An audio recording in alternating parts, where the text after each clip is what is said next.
Jefferson said that the rights of life, liberty, and the pursuit of happiness are given to people by their creator. And if you're paying attention, that means that the rights do not originate from the government or a king, which further means that these basic natural rights cannot be taken away by a government. In fact, the whole reason that people create governments is to watch over and protect their natural rights. Then, in order to protect those rights from infringement, the people create a government by their consent. Whenever any form of government becomes destructive of those ends, in other words, doesn't hold up its end of the bargain, it is the right of the people to alter or abolish it and to institute a new government. So what happens when the government turns out to be a tyrannical turd? You flush it. And in its place, you build a new government which will uphold the purpose of protecting the natural rights of the people.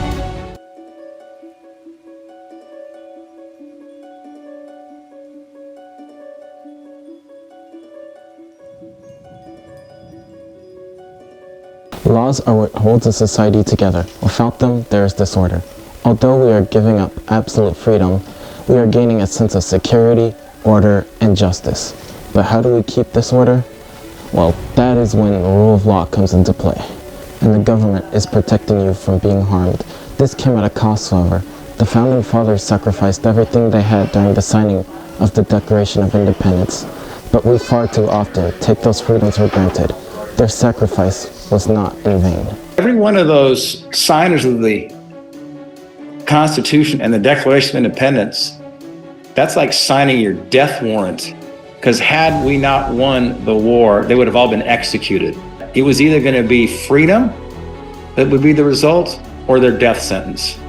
That's the sacrifice they made with this amazing idea of America. And the Declaration of Independence itself says, when any form of government becomes destructive of these ends, it is the right of the people to alter or to abolish it and to institute new government.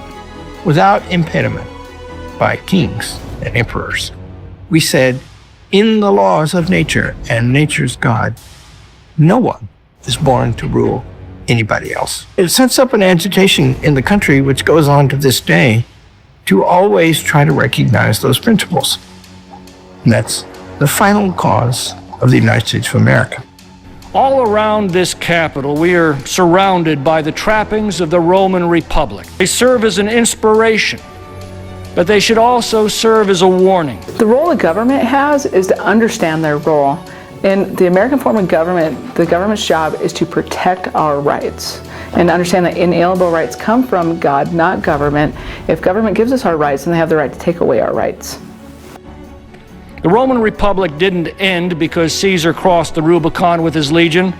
It was because that illegal act was not effectively resisted. You've got to protect the rights of the minority, even though the majority may have a different view. It was the accumulation of many such infringements that brought the inexorable decline of freedom and set the stage for Rome's age of tyrants. No one has inspired me more in my travels than the families of the United States military. Men and women who have put their lives on the line every day for their country and their countrymen. We as an American people need to respect the sacrifice made by our military. They are the ones who made the ultimate sacrifice from the time of the War of Independence to the most recent events in Venezuela. They have fought relentlessly to give us those freedoms that we far too often take for granted. From generation to generation, their vigilance has kept our liberty alive.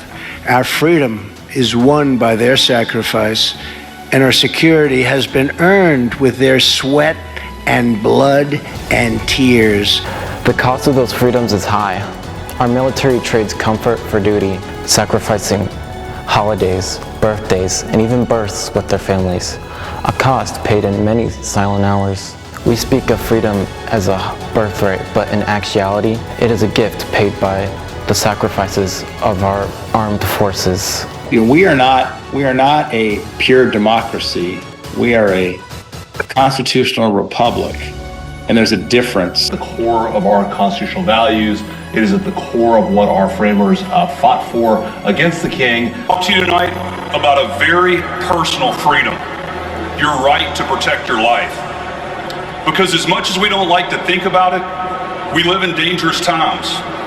We're worried, and we have reason to be. In the end, rights are not self-sustaining.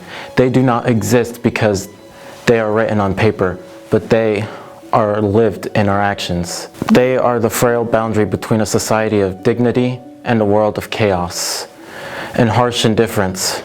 To protect a right is to protect an American citizen.